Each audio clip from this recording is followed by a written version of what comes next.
नमस्कार दोस्तों, आप सुन रहे हैं श्री कृष्णचंद्र की अद्भुत कहानी शहजादा। इस कहानी में अब तक आपने सुना कि सुधा, जो कि साधारण रंग रूप की लड़की है, शादी के लिए कई लड़कों से रिजेक्ट हो चुकी है। कभी अपने रूप के कारण तो कभी दहेज के कारण। पर फिर उसकी जिंदगी में कोई आता है। फिर क्या होता है, सुनिए आगे। आहिस्ता आहिस्ता हर शख्स ने तब्दीली महसूस की। सुधा की मैली मैली आंखें उजली होती गई। वो दिन ब दिन हसीन व दिलकश होती गई। अब उसके कपड़े इंतहा साफ सुथरे होते थे कम कीमत के, मगर बेहद उम्दा सिले हुए होते थे।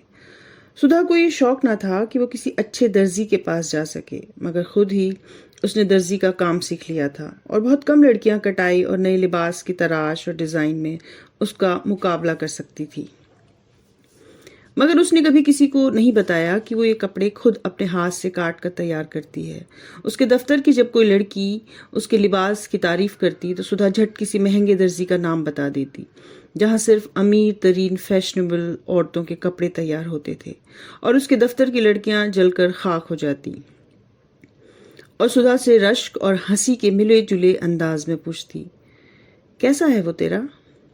गोरा रंग है, बाल घुंघराले हैं, हंसता है तो मोती झड़ते हैं, सुधा जवाब देती। क्या तनख्वाह लेता है? 1200।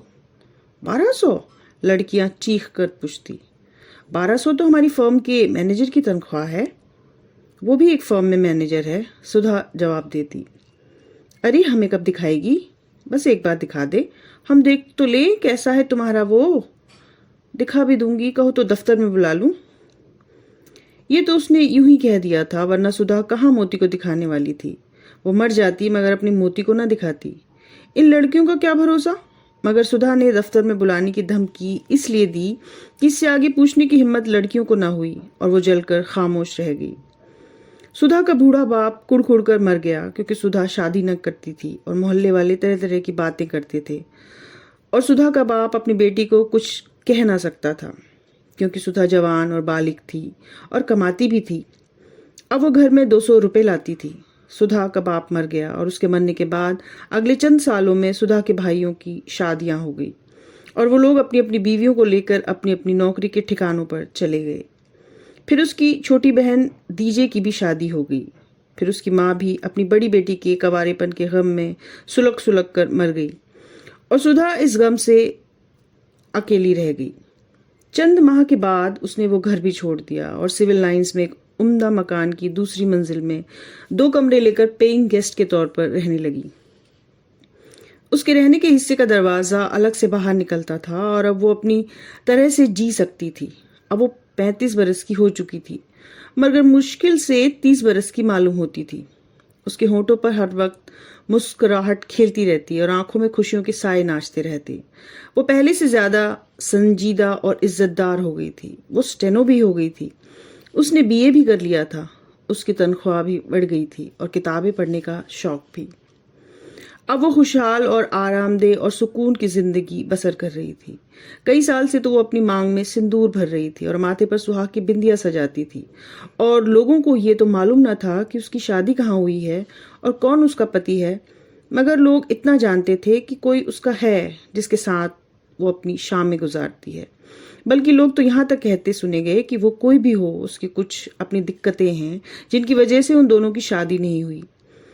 मगर वो दोनों हर शाम की तन्हाइयों में मिलते हैं, और जब दुनिया सो जाती है और जब कोई किसी को नहीं देखता, जब चारों तरफ नींद गालिब हो जाती है, उन लम्हों में कोई सुधा के यहाँ आता है, हौले से दरवाजा खटखटाता है और खामोशी से अंदर आ जाता है। लोगों ने उसे देखा नहीं था, मगर लोगों का ख्याल यही था। वो सुधा से कुछ कहते नहीं थे, क्योंकि सुधा अब एक इज्जतदार और रौबदार औरत बन चुकी थी, और जिसके माथे पर सिंदूर का बड़ा सा टीका जगमगाता हो, उसे कोई क्या कह सकता है। वो शाम सुधा की 40वीं सालगिरह की शाम थी, और वो कई वजह से सुधा को कभी नहीं भूलती। सुधा मोती को मथुरा रोड के जापानी गार्डन में ले गई थी, जिस पर बाग की बजाय किसी खूबसूरत मंजर का शुबा होता था। हौले हौले तारे दिखाई देने लगे। आज सुधा बहुत खामोश थी। मोती भी चुपचाप सा था। वो अब भी उसी तरह खूबसूरत था जैसे जवानी में था। अब भी वो हर रोज उसी ब्राउन सूट में आकर सुधा से मिलता था कि सुधा का हुक्म यही था। उसे देखकर ये गुमान होता था कि मोती पर जिंदगी के बहाव ने और वक्त के घाव ने ज्यादा निशान नहीं छोड़े। सिर्फ कनपटियों पर सफेद बाल आ गए थे जो इस सूरत को और भी सजीला और वजनदार बनाते थे। और वो एक छड़ी लेकर चलता था जो उसकी 50वें सालगिरह पर खुद सुधा ने उसे तोहफे में दी थी। वरना इसके अलावा उसकी सूरत, शक्ल में, किरदार और बातचीत करने के ढंग में किसी तरह का फर्क ना आया था। वो पहले की तरह ही इतना हसीन, दिलकश और दिलनवाज था कि उसे देखते ही सुधा के दिल में खतरे की घंटियां बजने लगती थी। इतना वक्त गुजर जाने के बाद आज भी उसे देखकर सुधा का दिल इतने जोर से धक धक करने लगा था जितना कि पहले रोज। मोती ने आहिस्ते से पूछा, तुमने मुझसे शादी क्यों नहीं की? एक दफा इनकार करने के बाद सुधा ने हौले से कहा, तुमसे शादी नहीं की जा सकती थी, सिर्फ मोहब्बत की जा सकती थी। अब तुम ये कैसे जान सकोगे कि जिस दिन तुमने इनकार किया था उसी दिन से तुम मेरे हो गए थे? इतना जानने के लिए औरत का दिल चाहिए। मोती खामोश रहा। कुछ देर बाद बोला, आज तो तुम 40 साल की हो चुकी हो, क्या तुम्हें अफसोस नहीं होता कि तुमने मुझसे शादी नहीं की? यह सुनकर सुधा भी खामोश हो गई। इतनी देर खामोशी रही कि मोती को लगा कि कहीं सुधा अंदर ही अंदर रो रही है। सुधा, उसने आहिस्ते से उसका हाथ हिलाया। मैं सोच रही थी, सुधा हौले से बोली, तुमसे शादी न करके मैंने क्या खोया है? क्या कोई शाम ऐसी थी जो मैंने तुम्हारे साथ न गुजारी हो? सोचो तो कहाँ कहाँ हम नहीं गए, जहाँ जहाँ मैंने तुम्हें बुलाया क्या तुम वहाँ नहीं पहुंचे? और जिस वक्त भी बुलाया क्या उसी वक्त सब काम छोड़कर तुम नहीं आए? अगर शादी का नाम साथ है तो वो मुझे हासिल है। फिर ये भी सोचो कि इस लंबे साथ में तुम्हारा एक बार भी झगड़ा नहीं हुआ। मैंने तुम्हें हमेशा मेहरबान और मुस्कुराते हुए पाया। साल दर साल जब मेरे हाथों में तुम्हारे हाथों की ज़रूरत हुई वो मेरे साथ थे। तुम्हारे फूल मेरी जुल्फ़ों में रहे, तुम्हारे वफा मेरे दिल में। क्या कोई और औरत प्यार में इससे ज़्यादा पा सकती है?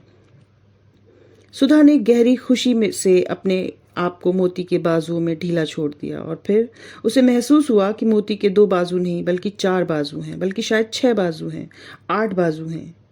और वो उसके बाजुओं को महसूस कर रही थी। सुधा ने अपने आप को उनके बाजुओं के सुपुर्द कर दिया और अंदर ही अंदर इस तरह खुलती चली गई जैसे चांदनी के छूने से कली खिलकर फूल बन जाती है। मदमाते तारों के झुरमुट में सब्ज झालरों और पेड़ों की ओट से चांद उभर आया था और अब चांद उसके बालों में था, उसकी आंखों में था, उसकी हंसी में था, उसके दिल में था।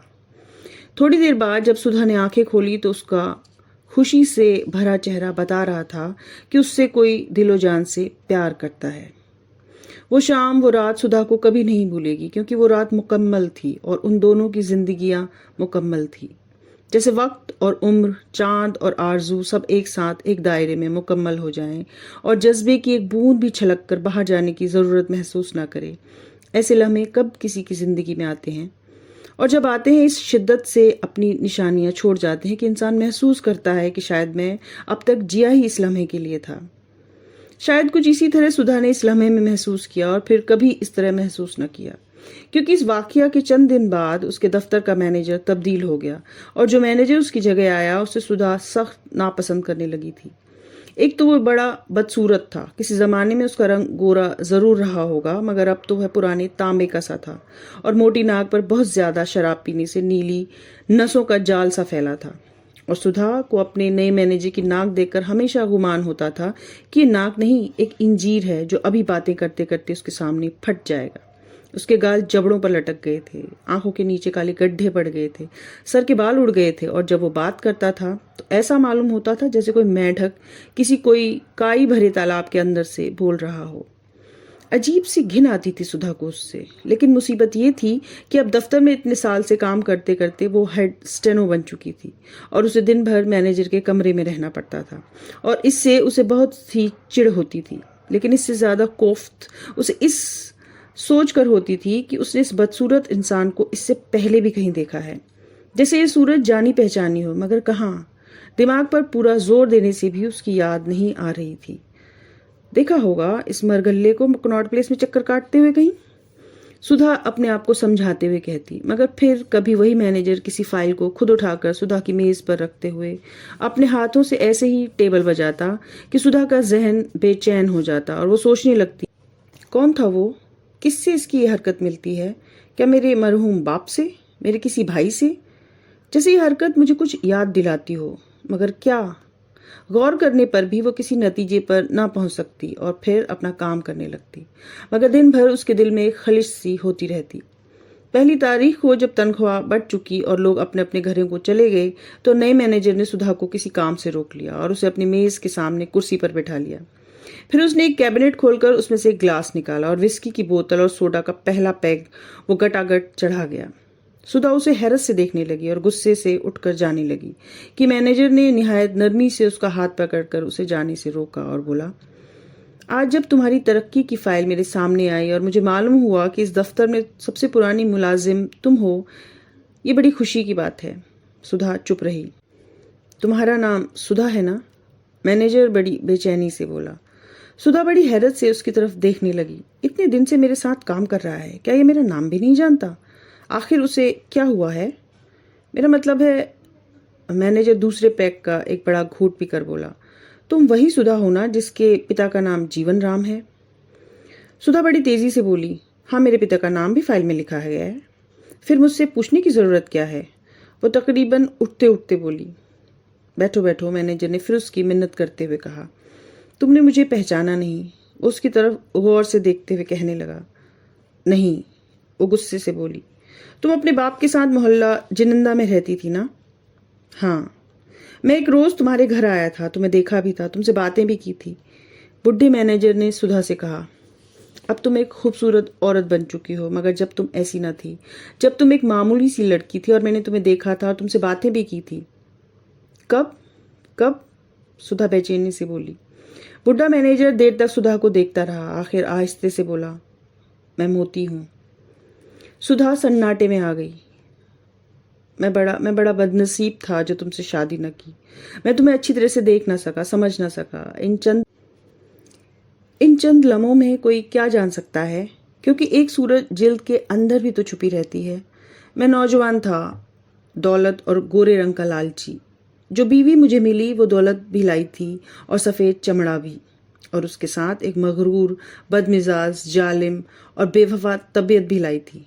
चंद सालों में ही मेरे 5 बच्चे हो गए। उनमें से कितने मेरे थे मैं कह नहीं सकता, मगर लोग तरह तरह की बातें बनाते थे और मैं सुनता था और पीता था, और फिर जहर बीमारी का और शराब का और नाकामी का मेरी रग रग में फैल गया और मैं वक्त से पहले बूढ़ा हो गया और बुझ गया।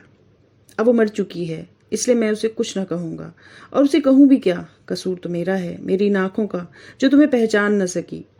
मेरी आंखों ने एक हीरा देखा और पत्थर समझकर फेंक दिया। क्या तुम मुझे किसी तरह माफ नहीं कर सकती? क्या तुम मुझसे शादी नहीं कर सकती? मेरी उम्र ज्यादा नहीं है, मुझे तो मोहब्बत भी नहीं मिली जिसके लिए मैं सारी उम्र तरसता रहा। वो कहे जा रहा था, वो फटी फटी आंखों से उसे देख रही थी। उसका जी चाहता था कि वो उसे कहे, अब तुम आए हो बूढ़े, बदसूरत और गंजे होकर, खौफनाक बीमारियों का शिकार। अब तुम मुझसे शादी के लिए कह रहे हो, मगर मैंने तो अपनी सारी जिंदगी तुम्हें दे दी और तुम्हें मालूम तक ना हुआ कि मैंने अपनी सारी जवानी तुम्हारे तसव्वुर में खो दी और जिंदगी की हर बहार तुम्हारे ख्याल में गंवा दी। जिंदगी भर मैं सड़कों पर अकेली चलती रही तुम्हारे साए के साथ, अंधेरे पार्कों में बैठी रही तुम्हारे तसव्वुर के साथ। मैंने खुद अपने हाथ से खर्च करके तुमसे साड़ियों के तोहफे लिए, तुम्हारा जेवर पहना, अपनी मेहनत का खून करके सिनेमा देखा, और अपने साथ की सीट खाली रखकर मेरा बाप मर गया, मेरी माँ मर गई और मेरी कोख के बच्चे मुझे दूर ही दूर से बुलाते रहे और मैं किसी के पास ना गई। तुम्हारे ख्याल को ही अपना बनाए रखा। अपने कंवारेपन के 40 साल आंख, कान और होंठ बंद करके तुम्हारे आरजू में बिता दिए थे। मैं कितनी खुश थी, कितनी मगन थी। मैंने तो तुमसे कभी कुछ नहीं मांगा, न शादी का फेरा, न सुहाग की रात, न बच्चे का तबस्सुम। बस सिर्फ एक तसव्वुर, एक झलक, एक सपनों का साथ मांगा था, और तुम आज उसे भी जहन्नुम की चिता में जलाने के लिए मेरे शहर में चले आए हो। मगर सुधा मोती से कुछ कह न सकी। वो मेज पर सर रखकर फूट फूट कर रोने लगी, और जब मोती ने उसका हाथ थामना चाहा तो वो गुस्से से झुंझला गई और उसका हाथ झटक कर कमरे से बाहर चली गई। बाहर निकलकर सीढ़ियों से नीचे उतर गई। मोती उसे बुलाता ही रहा। वो भागकर सड़क पर जा पहुंची। सड़क पर अंधेरा था, मगर फिर भी बिजली की बत्तियों की इतनी रोशनी थी कि लोग उसके आंसू देख लेते, मगर उसने किसी की परवाह न की और वो रोते हुए आगे बढ़ गई। आसफ अली पार्क के करीब पहुंचकर वो ठिठकी, एक लम्हे के लिए उसे ख्याल आया कि वो पार्क के अंदर जाकर किसी पेड़ के तने से सर टेक कर बैठ जाए, मगर फिर उसने सोचा, बेकार है सब। मेरे ख्यालों का शहजादा अब वह ना आएगा, अब वो कभी मेरे पास नहीं आएगा। जब वो ये सोच रही थी तो उसने अपनी मांग का सिंदूर मिटा डाला और सुहाग बिंदिया खुरच ली और पार्क की रेलिंग पर अपनी सारी चूड़ियां तोड़ दी, इस यकीन के साथ कि अब वो सारी उम्र के लिए बेवा हो चुकी है। तो एक अंत भी यहीं तक था। सिर्फ एक प्यार के एहसास के साथ जिंदा सुधा उसके रूबरू होने पर जिंदा लाश बन गई। किसी ने कहा है कि रहने दे उधार एक मुलाकात यूं ही, रहने दे उधार एक मुलाकात यूं ही, सुना है उधार वालों को लोग भुलाया नहीं करते। आशा है आपको ये कहानी पसंद आई होगी। आज के लिए इतना ही, फिर किसी कड़ी में भेंट होगी। तब तक के लिए नमस्कार, धन्यवाद।